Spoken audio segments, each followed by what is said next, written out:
Assalamualaikum warahmatullahi wabarakatuh. Kembali lagi di channel Nasihat Kehidupan Misteri. Pada video kali ini saya akan membahas tentang Nabi dari Tanah Jawa. Islam merupakan agama dengan standar akal dan logika yang ketat. Ini formula ajaran baru yang memadukan kaidah metafisika dalam balutan fisika dasar penciptaan jagat raya beserta isinya.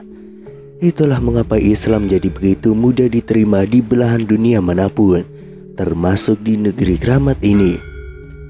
Kami akan membatasi kajian sisi keramat itu dari sudut pandang arkeologis, sebagaimana temuan Plato dalam Timaeus and Critias, Stephen Oppenheimer, Eden in the East, dan Arcio Santos, Atlantis the Last Continent Finally Found. Berikut temuan terbaru para peneliti di Gunung Padang, Lembah Bada, dan Borobudur. Peradaban besar 2-3 dimensi yang telah dikembangkan leluhur kita telah disepakati sebagai yang tertua dalam skala dunia. Data faktanya sulit dibantah, autentik. Dari penelitian mereka lah mencuat nama Lemuria, Atlantis, dan Dwe Pantara. Ketiganya mengembangkan ajaran yang sama, yaitu Sundayana atau pemujaan matahari. Percaya atau tidak, sampai hari ini kita masih menjalankan laku itu tanpa kesadaran yang utuh. Supaya kita tidak kehabisan energi mengulas riwayat sepanjang 70.000 tahun ke belakang sana, cukup kami sodorkan nukilan dari sebuah naskah layang Joyoboyo atau layang Nata berdasarkan manuskrip yang dikumpulkan oleh Raden Mas J.R. Basuki dan Michael Swart, yang disusun dan diahli bahasakan oleh Pangeran Bendoro Susetyo dan Setyo Hajar Dewantoro.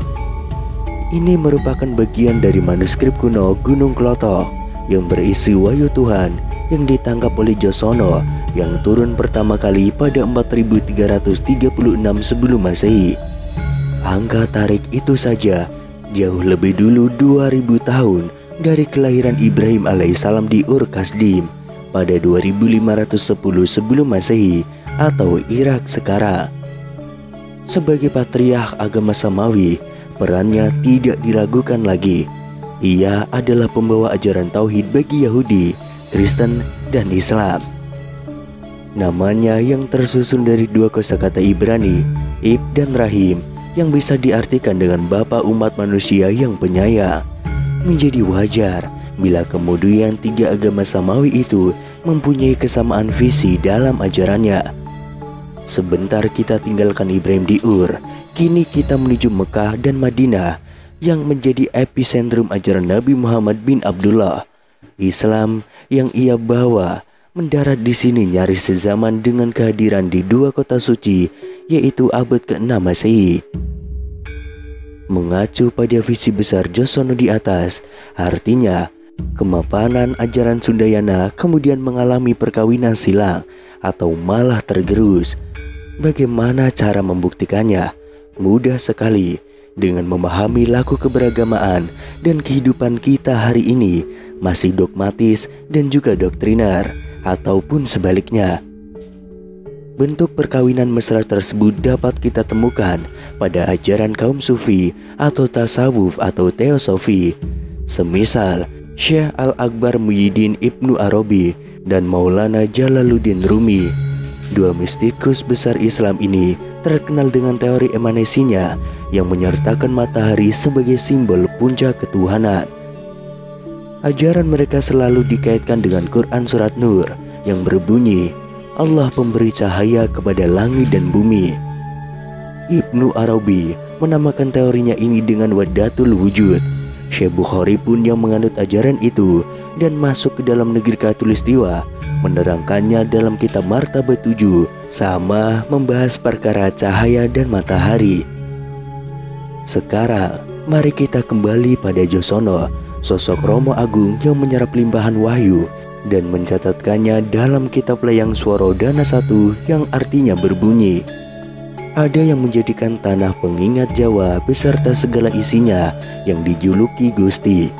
Dialah Gusti yang merupakan permulaan hidup, menjadikan permulaan aturan kehidupan tanah pengingat Jawa. Dari keadaan gelap, seketika itu Gusti merubahnya menjadi terang dan nyata. Apa yang Gusti ucapkan bertumbuh. Jawa yang dimaksud dalam teks itu jelas bukan sekedar suku atau pulau dalam terminologi kita sekarang ini. Jika kita memahami berdasar pendekatan sastra Jendra Hayuningrat Pangruwating Diyu atau ajaran keindahan semesta untuk meruat keangkaran diri, maka Jawa bisa dimaknai sebagai laku hurip nang suwung, kosong dari segala yang bukan dia. Jadi tanah Jawa adalah tempat terbaik bagi manusia untuk mengolah dirinya bersama Sang Hyang Tunggal.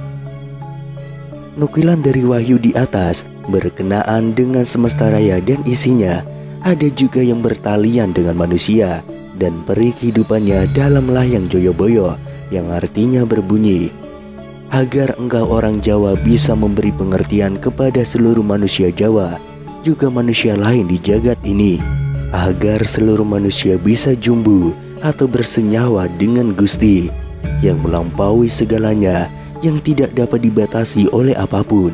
Tetapi manusia keras kepala kepada Gusti yang memberi hidup dan mati kepada seluruh keberadaan. Ini wahyu Gusti.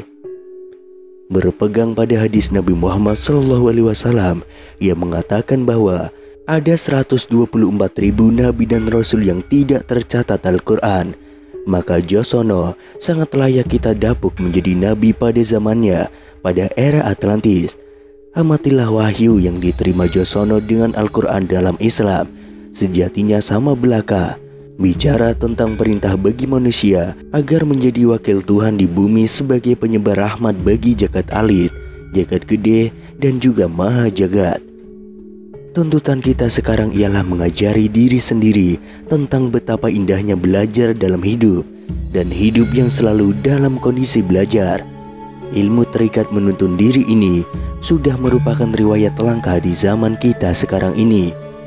Orang-orang sibuk menilai, mengoreksi yang lain di luar dirinya sendiri, lalu abai pada kepandiran sendiri. Banyak orang yang begitu cepat menguliti salah siapa saja, lantas tidak pernah mau dan bisa menemukan salah dalam dirinya. Ilmu sedemikian nampak sederhana, ya, tapi bila mau dikaji, niscaya sampailah kita pada suatu samudra di mana diri sejati menanti dalam balutan rindu purbani. Pembelajaran terbaik dalam hidup bukan mereka yang punya sederet gelar lan segudang prestasi, melainkan ia yang tahu diri dengan segala batas, potensi, daya, cipta, dan karsanya. Selemah apapun kita, masih ada lebihnya. Hidup dan indah tidak melulu soal manfaat dan perenungan, namun yang setiap detiknya adalah kesabaran mengeja huruf tanpa hak cara.